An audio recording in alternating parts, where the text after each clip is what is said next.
گزشتہ روز ہم نے آپ کے ساتھ شیئر کیا تھا کہ چوبرجی جو بنیادی طور پر تاریخ میں باغ بادشاہ بیگم کے نام سے جانا جاتا ہے، اب چوبرجی کہلاتا ہے۔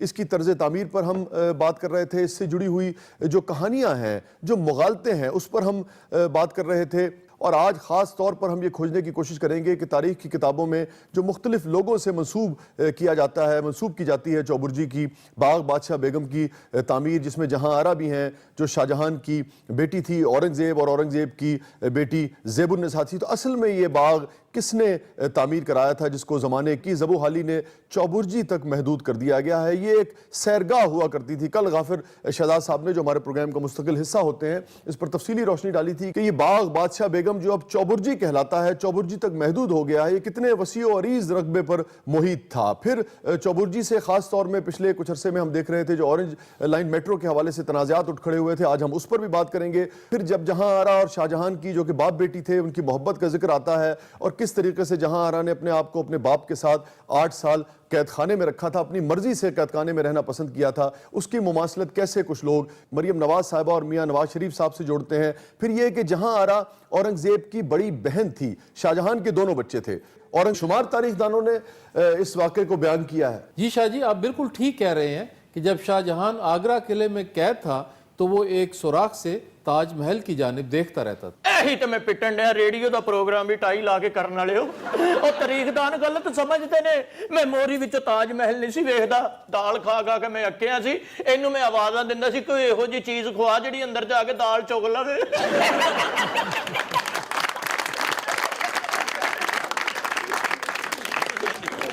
ਓਏ ਮੁਗਲ ਬਾਦਸ਼ਾਹੋ, ਹਾਂ ਬੋਲ। ਓ ਮੈਂ ਇਹ ਦੱਸ ਰਿਹਾ ਸੀ ਕਿ ਤੁਸੀਂ ਆਪਣੇ ਦੌਰੇ ਹਕੂਮਤ 'ਚ ਮਹਿਲ ਬਾਗ ਤੇ ਮਕਬਰੇ ਬਣਾਉਂਦੇ ਰਹੇ ਹੋ। ਕਿਸੇ ਨੇ ਲੰਦਨ 'ਚ ਫਲੈਟ ਬਣਾਏ ਹੁੰਦੇ ਤੇ ਤੁਹਾਡੀ ਔਲਾਦ ਨੂੰ ਅੰਗਰੇਜ਼ਾਂ ਕੋਲ ਵਜ਼ੀਫੇ ਨਾ ਲੈਣੇ ਪੈਂਦੇ। عمارتاں تے میں بھی بڑیاں بنا۔ دیکھیے عمارتیں تو تقریباً تمام ہی مغل بادشاہوں نے تعمیر کروائی ہیں، مگر اورنگزیب عالمگیر کا جھکاؤ چونکہ مذہب کی طرف زیادہ تھا، لہذا اس نے مسجدیں زیادہ تعمیر کرائیں، سیرگاہیں بھی تعمیر کرائیں، مسجدیں بھی تعمیر کرائیں، مگر اس کے پریڈیسیسرز نے جس طریقے سے محل بنائے ہیں اس کثرت سے اورنگزیب نے کم از کم محل نہیں بنوائے۔ جی ہاں، چونکہ اورنگزیب عالمگیر مذہبی رجحان رکھتا تھا، اسی وجہ سے اس نے لاہور شہر میں ایک عظیم الشان عالمگیری مسجد بنائی جو بادشاہی مسجد کے نام جی، اور بالکل اس کے سامنے قلعہ لاہور میں ایک عالمگیری دروازہ بھی بنوایا۔ اور کہا جاتا ہے کہ عالمگیر نے وہ دروازہ اس لیے بنوایا تھا کہ جب بھی وہ قلعے سے نکلے تو اس دروازے سے نکلے کہ سامنے اسے مسجد نظر آئے۔ اور ویکھو میں کی چاہتا سا، ارے منوس مارے کی چاہتے سن، یہ چاہتے سن کہ جدوں اسی دروازہ کھولیے تو سانو سامنے حرم نظر آوے۔ من گیا تینو پوتریا کہ تو اپنی زندگی چنگے دروازے بنائے نے، پر اسی اپنی زندگی صرف کنیزاں دے دروازے کھڑکائے نے۔ خان جو تھا وہ مذہب کی طرف تھا، نسبتاً زیادہ تھا، اور ایک خاص طرح کی شدت بھی ان کے یہاں پائی جاتی تھی۔ اکبر کے یہاں ہمیں بہت ہی لبرلزم نظر آتا ہے۔ اورنگزیب بھی 50 سال حکومت کرتا ہے، اکبر بھی 50 سال حکومت کرتا ہے۔ اکبر کے دور میں ثقافت کو، کلچر کو، میوزک کو، آرٹ کو بہت عروج ملا، مگر معاشی حالات اکبر کے دور میں بھی بہت ہی شاندار تھے۔ اچھا، اورنگزیب ان چیزوں کے خلاف تھا، مگر معاشی حالت اورنگزیب کے زمانے میں بھی بڑی کمال تھی۔ آپ اندازہ کیجئے کہ میں پچھلے دنوں ایک ریسرچ دیکھ رہا تھا کہ فرانس کا جو بادشاہ لوئی تھا، اس زمانے میں مطلب فرانس ایک اس زمانے میں بہتر حکومت یورپ کی تصور ہوتی تھی، تو آپ اندازہ کریں کہ 10 گنا زیادہ آمدن تھی کنگ لوئی کے فرانس سے اورنگزیب کے دور میں ہندوستان کی۔ مگر یہ طے ہے کہ اکبر نے ہندوستان میں جتنی قومیتیں رہتی تھی ان کو یکجا کرنے کی کوشش کی۔ یقیناً ان پہ مذہبی حوالوں سے بہت اعتراضات بھی اٹھتے ہیں، اور میں سمجھتا ہوں کہ کچھ اعتراضات یقیناً اسلامک نقطہ نگاہ سے بالکل جائز بھی ہیں، مگر اسی طریقے سے اورنگزیب کے یہاں بہت شدت بھی پائی جاتی ہے، جس کی وجہ سے یہاں پر بسنے والی جو دوسری قومیتیں تھیں، خاص طور پہ ہندو اور سکھ، ان سے اس دور میں جو دشمنی بڑھی ہے مسلمانوں کی، وہ پھر ختم ہو کر نہیں تھی۔ تو لبرل بادشاہوں کے یہاں بھی کچھ اچھائیاں پائی جاتی تھیں، کچھ برائیاں پائی جاتی تھی۔ کنزرویٹو جو بادشاہ آئے ان کے ہاں بھی کچھ اچھائیاں پائی گئیں اور کچھ برائیاں پائی گئیں، مگر میں آخری تجزیے میں یہی سمجھتا ہوں کہ بنیادی طور پر رجحان کسی کا کوئی بھی تھا، آخر میں تخت کی خواہش جو تھی سب کے پیش نظر وہی تھی۔ جی شاہ جی، آپ بالکل درست بات کہہ رہے ہیں کہ ہر دور میں کچھ مثبت پہلو ہوتے ہیں اور کچھ منفی پہلو ہوتے ہیں۔ جیسے شاہ جہان پر مختلف الزامات لگائے جاتے ہیں، مگر جو खूबसूरत इमारतें इसके दौर में तामीर हुई, उसकी मिसाल दुनिया में नहीं मिलती। आर्ट, कल्चर, म्यूजिक और मुसव्वरी को अकबर से लेकर शाहजहां तक जिस तरह से फरोग मिला है, उसकी मिसाल भी दुनिया में बहुत कम मिलती है। जी जिस तरह से शाहजहां के ज़माने में खूबसूरत इमारतें तामीर हुईं, इसी तरह से जहांगीर के ज़माने में पेंटिंग्स पे बहुत काम हुआ। और यहाँ तक कहा जाता है कि दरबार में जब कोई पेंटिंग पेश की जाती थी तो जहांगीर की आंख ऐसी बारीक और फनशनास थी कि वो पेंटिंग देखकर पहचान जाता था कि ये किस आर्टिस्ट की बनी हुई है। क्या बात। इसी तरह से उस जमाने में ये रिवाज भी था कि एक पेंटिंग मुख्तलिफ आर्टिस्ट मिलके बनाते थे, क्योंकि कुछ आर्टिस्ट आंखें अच्छी बनाते थे, कुछ नाक और कुछ होंठ। और जब ऐसी पेंटिंग भी और मिनिएचर पेंटिंग्स भी जब जहांगीर के सामने लाई जाती थी तो वो एक लम्हे में बता देता था कि ये आंखें किस आर्टिस्ट ने बनाई, और ये नाक किसके हाथों का बना हुआ है, और ये खूबसूरत होंठ किसके कलम का शाहकार है। इसमें कोई शक नहीं कि इन अदवार में जमालियाती ज़ौक़ जो था वो उरूज पर था और खत्म था। मैं कोई घट समझना, मैं भी अब्बा जी वांगू पहचान लेंदा सी कि पेंटिंग किहदी बनी है। एक पेंटर तस्वीर ते सिर्फ जुबान बना के लाया है, मैं फौरी पहचान लिया, मैं कि किसी नाश्ते वाले ने बनाई है। ਦੱਸਣ के महकमा सारे कदीमा ਦੇ ਨਵਾਦ ਰਾਤ ਦੇ ਵਿੱਚੋਂ ਮੂਰਤੀਆਂ ਚੋਰੀ ਕਰਕੇ ਉਹਨਾਂ ਨਾਲ ਇਸ਼ਕ ਕਰਨ ਵਾਲੇ। तो बच्चे नु कहंदे ने मामा को सलाम करो। बाग बादशाह बेगम का वो हिस्सा जो इस वक्त हमारी आंखों के सामने है और जिसे चौबुर्जी कहते हैं, उसकी मशरकी पेशानी पर जो तारीख दर्ज है वो 1056 हिजरी है। और अगर ईस्वी के हिसाब से अंदाज़ा लगाया जाए तो ये कोई 1646 का साल बनता है। और इस बात की तस्दीक इस हवाले से भी होती है कि 20 ज़ुल्हज 1646 को औरंगज़ेब आलमगीर लाहौर शाहजहां से मिलने आया था, और उसने लाहौर के जहां दीगर बागात की सैर की, उसमें अपनी बड़ी बहन जहां आरा के तामीर करदा इस बाग की भी सैर की, और एक ख़त में उसने जहां आरा को कुछ मशवरे दिए और कुछ अच्छी बातें उसके सामने रखी। तुम दुरुस्त कह रहे हो नक्शा नवीस। ਲੈ ਵੀ ਤੇਰਾ ਤੁੱਕਾ ਲੱਗ ਗਏ। औरंगजेब, तुम कहां कहां हमसे इख्तिलाफ करोगे? आपा जहां आ रहा, मैं इख्तलाफ किथे कीता है? तू ही हमेशा दारा शको दा साथ देता है। मैं चाहता तो तेरी गर्दन उड़ा सकता सा। जैसा कि गाफिर साहब ने बताया कि चौबुर्जी पे भी अगर आप देखें तो जो तारीख दर्ज है वो 1056 हिजरी है, जो कि 1686 ईस्वी बनती है, यानी कि 17वीं सदी। तो बहुत सारे तारीखदान इस बाग को, यानी बाग बादशाह बेगम को मुगल हुक्मरान फर्रुख शेर की बेटी, अगेन जो बादशाह बेगम थी अपने दौर की, उससे मंसूब करते हैं कि उसने तामीर करवाया था। ਇਹੋ ਜਿਹੇ ਔਲ ਫੌਲ ਕਹਿੰਦੇ ਹੋਣੇ ਨਾ। ये बिल्कुल गलत है। ओ भाई, मैंने कब कहा है कि ये फर्रुख शेर के दौर में बना है? ਤੂੰ ਕਹਿ ਕੇ ਵੇਖ ਲੈ, ਮੈਂ ਐਨਕ ਸਮੇਤ ਪੁੱਠਾ ਨਾ ਟੰਗਦਾ ਤੇ ਫਿਰ। यार पुट्ठा ना टंगी, बहुत आसा पैना ही। मैं तो ये कह रहा था कि ये 1646 ईस्वी में बना है और वो 17वीं सदी बनती है, जबकि फर्रुख शेर का ज़माना तो 18वीं सदी का ज़माना है। ਇਹ ਸਾਰਾ ਫਸਾਦ ਹੀ ਤੁਹਾਡਾ ਪਾਇਆ ਜੇ। ਤੁਸੀਂ ਇਹ ਰਜਿਸਟਰ ਜੇ ਨਾ ਖੋਲਦੇ ਤੇ ਅਸੀਂ ਇੱਥੇ ਆਉਣਾ ਹੀ ਨਹੀਂ ਸੀ। अच्छा देखिए, बिल्कुल सही कह रहे हैं गाफिर भाई। जरा सी अगर मैथ्स कर ली जाए तो आपको अंदाजा हो जाता है। जैसे कि अगर औरंगजेब के खतूत को देख लिया जाए, अब अगर औरंगजेब 17वीं सदी में था, वो एक खत में उस बाग का जिक्र कर रहा है और जहां आरा को वो खत लिखा गया है और उसमें कह रहा है कि ये बाग तुमने बनवाया है, तो फिर 18वीं सदी में किसी और से कैसे मंसूब किया जा सकता है उस बाग को? हाँ बिल्कुल, सिर्फ और सिर्फ हमने बनवाया था ये बाग। ਬਿਲਕੁਲ ਸਹੀ ਹੈ। ਜਿਹੜੀ ਬੱਚੀ ਸਾਲ ਦਾ 30 ਲੱਖ ਰੁਪਇਆ ਕਮਾ ਸਕਦੀ ਹੈ, ਜਿਹੜਾ ਅੱਜ ਦਾ ਕੋਈ 4 ਅਰਬ ਬਣਦਾ, जी तकरीबन 3-4 अरब। ਆਹੋ ਉਹ ਬਣਾ ਸਕਦੀ ਤੇ ਉਹ ਇੱਕ ਬਾਗ ਨਹੀਂ ਬਣਾ ਸਕਦੀ। ਇੰਨੇ ਪੈਸੇ ਅੱਬਾ ਤੂੰ। अच्छा गाफिर शहजाद साहब, इतनी बड़ी सैरगाह और उसकी ये बाक़ियात जो हमारे खत्ते का भी, अब मैं कल देख रहा था, इमरान खान साहब बात कर रहे हैं और हर आदमी बात करता है कि जी टूरिज्म होना चाहिए, टूरिज्म होना चाहिए, टूरिज्म होना चाहिए। तो आप जब टूरिस्ट आएगा तो क्या दिखाएंगे आप? मुझे बताएं ना। आप यही कुछ दिखाते हैं ना, अपनी तहजीब दिखाते हैं, अपना सकाफत दिखाते हैं, अपना कल्चर दिखाते हैं, अपना फूड, अपनी इमारतें। तो हम हर चीज़ को बर्बाद करते चले जा रहे हैं। ये ऑरेंज लाइन मेट्रो वाला जो मामला था, मैं चाहूँगा कि इस पर भी ज़रा रोशनी डालें। जी, जिस तरह से सोशल मीडिया में और प्रिंट मीडिया में ये बात उछाली गई कि ऑरेंज लाइन मेट्रो ट्रेन की वजह से हमारे जितने भी हेरिटेज मॉन्यूमेंट्स हैं वो डिस्टर्ब हुए हैं, अगर इस मामले की तह में जाएं तो ये बात अपनी जगह दुरुस्त निकलती है कि इस सिलसिले में जब पहली दफ़ा फिजिबिलिटी बनाई गई तो उस वक़्त फिजिबिलिटी बनाने वालों को इस बात का ख्याल रखना चाहिए था कि जो एंटिक्विटी एक्ट 1975 है और उसके बाद जो प्रोविंशियल लेवल के ऊपर स्पेशल प्रेमिसेस प्रिजर्वेशन एक्ट 1985 है, उसके अंदर वाज़े तौर पे ये लिखा हुआ है कि 200 फुट के अंदर किसी किस्म की कोई इंटरवेंशन नहीं की जा जो सकती। तारीखी इमारत हैं उनके इर्द गिर्द 200 फुट तक कोई इंटरवेंशन नहीं की जा सकती। ਨਸ਼ਈ ਦੇ ਕੰਨਾਂ ਦੇ ਨਾਲ ਲੱਗੇ ਹੁੰਦੇ ਨੇ।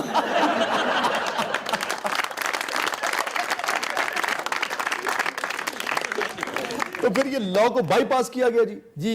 लॉ को न सिर्फ बाईपास किया गया बल्कि इसे टोटली नजरअंदाज कर दिया गया, यहाँ तक कि उस तो फिर इसका मतलब है कि कोर्ट का कसूर तो ना हुआ, कोर्ट ने तो अच्छा फैसला किया कि ये कहा कि जो लॉ कहता है उसके मुताबिक काम करें। जी बात दुरुस्त है आपकी, क्योंकि फिजिबिलिटी रिपोर्ट में चूंकि उसका जिक्र नहीं था, लेकिन जो मुतल्लिका महकमा है उसने हाई कोर्ट के लिए ये एनओसी जारी कर दिया कि आप यहाँ से ट्रेन गुजार सकते हैं और हमें कोई एतराज नहीं है। हाई कोर्ट ने उनके उस एनओसी को इसलिए नहीं माना क्योंकि जो ऑर्डिनेंस के अंदर तरीकाकार दर्ज था उस तरीके को फॉलो नहीं किया गया और उन्होंने कहा कि ये बाद में दस्तावेज जमा करवाई गई है और हाई कोर्ट ने यहाँ पर स्टे ऑर्डर दे दिया। उसके बाद जो सिविल सोसाइटी के लोग हैं वो ये केस उठा के सुप्रीम कोर्ट में ले गए और सुप्रीम कोर्ट में फिर 7-8 महीने ये केस चलता रहा। अच्छा, विजुअल पोल्यूशन का जिक्र होता है गाफिर साहब, विजुअल पोल्यूशन यही कहते हैं ना, ये क्या चीज है? विजुअल पोल्यूशन से ये मुराद है कि किसी भी इमारत को देखने के लिए आपकी कोन ऑफ विजन होती है और उसके लिए एक डिस्टेंस चाहिए होता है और ये डिस्टेंस वही 200 फुट बुनियादी तौर पर रखा गया। अगर उससे कम फासला होगा तो जब आप उस इमारत को देखेंगे तो वो बिल्कुल आपके ऊपर चढ़ी हुई नजर आएगी। बिल्कुल ठीक है। 200 फुट के फासले से जब यही ट्रेन अगर कहीं से गुजरे, मतलब मिसाल के तौर पर शालामार बाग के सामने से गुजर रही है, तो 200 फुट के फासले से उसकी खूबसूरती और नुमाया होके सामने आएगी, हमारा शहर और खूबसूरत लगेगा। लेकिन अगर 200 फुट का फासला नहीं है और बिल्डिंग के साथ से बिल्कुल गुजर रही है ट्रेन, तो वो तो मंजर बदनुमा हो जाएगा। जी च बुर्जी सिर च वज सकदी है। जी आप ठीक कह रहे हैं, क्योंकि इस वक्त ट्रेन उसके बिल्कुल करीब से गुजर रही है। कितना फासला? तकरीबन 22 फुट। ਉਹ ਤੇ ਮੈਟਰੋ 'ਚ ਬੈਠੇ ਬੰਦੇ ਭਾਵੇਂ ਕਿਸੇ ਦਾ ਢੋਲ ਖੋ ਕੇ ਲੈ ਜਾਣ। अगर यही ट्रेन 200 फुट के चौबुर्जी का मंजरनामा ट्रेन में बैठे हुए मुसाफिरों के लिए निहायत ही खूबसूरत और दिलकश होगा। ਸਹੀ ਗੱਲ ਹੈ ਸ਼ਾਹ ਜੀ, ਫਾਸਲਾ ਨਾ ਹੋਵੇ ਤੇ ਖੂਬਸੂਰਤ ਮੰਜ਼ਰ ਵੀ ਬਦਨੁਮਾ ਹੋ ਜਾਂਦਾ ਹੈ। जी यही तो रोना है जो लोग कह रहे थे कि भाई मेट्रो को खुदा के लिए ये जो हमारे हेरिटेज है, ये जो हमारे असासे हैं, एक फासले से गुजारें, इन तारीखी इमारत के नजारों को बर्बाद मत करें। ਸਹੀ ਗੱਲ ਹੈ ਸ਼ਾਹ ਜੀ, ਫਾਸਲਾ ਨਾ ਹੋਣ ਦੀ ਵਜ੍ਹਾ ਤੋਂ कैद खाने च मैं बहुत ही तंग होता रहा जी। नाज़रीन, प्रोग्राम में दोबारा हाजिर खिदमत है। हमारा सेगमेंट है घर, गलियां और दरवाजे। और जहां आरा ने जो बाग बादशाह बेगम तामीर करवाया था, जो अब चौबुर्जी कहलाता है, आज वो हमारा मौजू है। गाफिर साहब की तरफ बढ़ते हैं। गाफिर साहब, अब इसकी तर्ज तामीर पर हम बात करते हैं, फिर आखिर में मैं लोगों के साथ शेयर करूंगा कि जहां आरा जब मरी है, जिसका शदीद इख्तिलाफ था औरंगजेब के साथ, जब मरी है तो औरंगजेब का रिएक्शन क्या था। मगर ये बताइए कि तर्ज तामीर कितने उस वक्त मजदूर लगे, कितना खर्चा आया, रकबा कितना था इस पूरी जगह का? शाह जी, इस वक्त जो चौबुर्जी की इमारत हमें नजर आती है वो बमुश्किल 46 फुट बाय 46 फुट की एक मुरब्बा शक्ल की इमारत है। ठीक है। और ये उस वक्त जो बाग था उसका महज एक दाखिली दरवाजा था। अच्छा, और क्या साइज हमें पता लगता है बाग का? और ये बमुश्किल 7-8 मरले की ये जगह है जी हाँ। जिसके अंदर ये दाखिली दरवाज़ा तामीर किया गया है। लेकिन जो तारीख हमें बताती है और जिस तरह से कहा जाता है कि अगर एक्सकवेशंस की जाएं तो हमें ये मालूम पड़ता है कि इस दाखिली दरवाजे के अंदर एक वसी बाग दाता दरबार और पीर मक्की के इलाके से शुरू होता था और फिर ज़ैबुन निसा के मकबरे पे आके ख़त्म हो जाता था। और ये सब कुछ दरियाए रावी के किनारे आबाद था। आप चश्मे तसव्वुर से देखिए तो आपको अंदाजा होगा कि दरियाए रावी दाता दरबार की दहलीज को छूता था। ਭਾਈ ਤੁਸੀਂ ਦੋਵੇਂ ਉਸ ਦੌਰ 'ਚ ਟਾਂਗਾ ਚਲਾਉਂਦੇ ਸੀ। टांगा खड़ा करके दरिया 'ਚ नहाउण भी लग पैंदे सन। हमें तो हमारे जासूसों ने ये तक बताया है कि ये जो गाफिल शहजाद है शहंशाह जहांगीर गाफिल नहीं, गाफिर। वही आप वाला सब तो पहली बारी इन्होंने घोड़े ਨੂੰ ਇਹ करना सिखाया सी। शहंशाह जहांगीर, शहंशाह जहांगीर, क्या बात है फरियादी? ये आपके मनसब से बहुत गिरी हुई बात है इस वक्त जो आपने की। ਤੇ ਕੋਈ ਗੱਲ ਨਹੀਂ ਅੱਬਾ ਹਜ਼ੂਰ ਅਕਸਰ ਘੋੜੇ ਤੋਂ ਵੀ ਗਿਰ ਪੈਂਦੇ ਸਨ। नहीं अंतरिये मलका नूर जहां मैं घोड़े तो डेक के छिले गया तू हसन नहीं।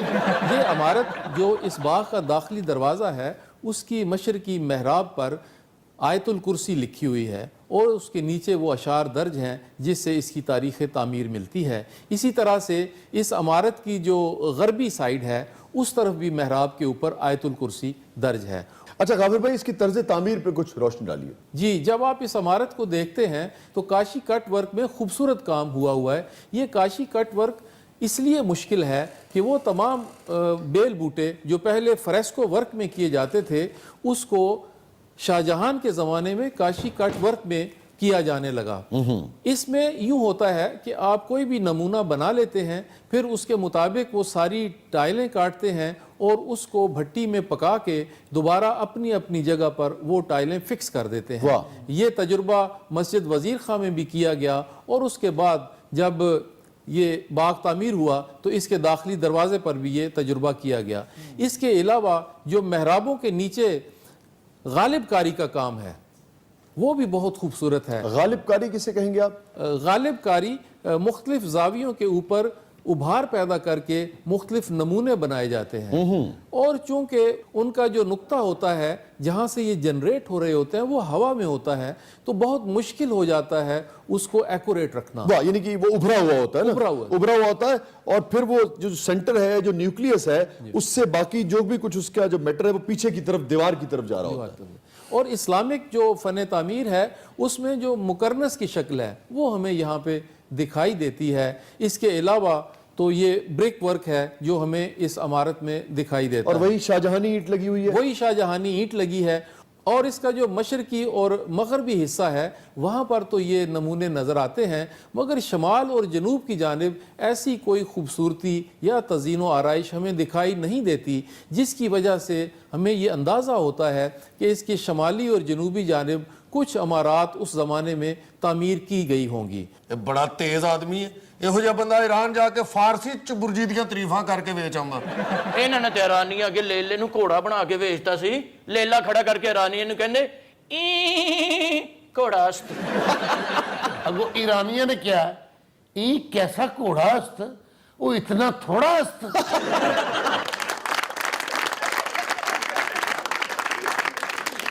मौजूदा इमारत की बालाई मंजिल तक जीने नहीं जाते और ये हो नहीं सकता कि मुगलों ने कोई इमारत बनाई हो और उस इमारत की ऊंचाई तक जीने ना जाते हों। ਭਾਈ ਤੂੰ ਛੱਤ ਤੇ ਜਾ ਕੇ ਉੱਤੋਂ ਛਾਲ ਮਾਰਨੀ। या खुदाया, क्या हाल कर दिया है हमारे बनाए हुए बाग का। कहाँ गई वो सीढ़ियां नक्शा नवीस। ਉਹ ਕੋ ਨਸ਼ਈ ਵੇਚ ਕੇ ਖਾ ਗਿਆ ਹੋਣਾ ਜਾਂ ਮੀਆਂ ਸਾਹਿਬ ਨੇ ਮੈਟਰੋ ਦੇ ਬਜਟ ਚ ਪਾਤੀਆਂ ਹੋਣੀਆਂ। हमारे बनाए हुए बाग की ये बेहुरमती। ਬਸ इमारत के चारों कोनों पर मौजूद चारों मीनार इमारत की अपनी ऊंचाई तक ठोस हैं। उसके बाद इमारत की छत से वो सीढ़ियाँ ऊपर मीनार की चोटी तक पहुँचती हैं। अच्छा। असल बात यह है कि बालाई मंजिल तक जाने के लिए जिन इमारतों से गुजरना पड़ता था वो आने वाले वक्त में मुनहदम हो गईं, दरिया उनको बहा के ले गया और उसका निशान तक बाकी न रहा। मगर उससे भी ज़्यादा अफसोसनाक बात यह है कि इस बची कुची इमारत के शमाल मगरबी कोने से सिर्फ 12 फुट के फासले के ऊपर शहर भर का गंदे पानी की निकासी का एक कॉलोनियल पीरियड का वो नाला गुजरता है, जिसकी वजह से पानी की सीपेज होती रही और इमारत के उस कोने की सेटलमेंट हुई। और हुआ यूं कि जब 1943 में जल्जला आया तो होना तो ये चाहिए था कि सिर्फ मीनार गिरता, मगर ऐसे नहीं हुआ। चूंकि दरारें पड़ गई थीं इसलिए इमारत का वो सारा हिस्सा गिर गया, मगर किसी ने इस पे तहकीक नहीं की कि जल्जले से ज्यादा वो जो नाला गुजरता है उसकी सीपेज उसकी वजह थी। बिल्कुल ठीक कह रहे हैं। और वो नाला आज भी वहाँ पे मौजूद है और मौजूदा प्रोजेक्ट में उस नाले से इस इमारत को बचाने के लिए किसी किस्म का कोई ख्याल नहीं रखा गया। और मज़ीद ये देखिए कि वो महकमे जिनको महफूज करना चाहिए ऐसी इमारत को, वो इमारत को तो महफूज कर रहे हैं, मगर उसके इर्द गिर्द एक 8 फुट ऊंचा स्टील का जंगला लगा के खुद इंटरवेंशन कर रहे हैं और उस आर्डिनेंस की खुद वायलेशन कर रहे हैं, जिसकी बुनियाद पर सिविल सोसाइटी सुप्रीम कोर्ट तक पहुंची थी। ओ बादशाह सलामत, ओ वेख तेरे दौरे हुकूमत विच रियायत नाल की कुतखाना होण डे बादशाह सलामत।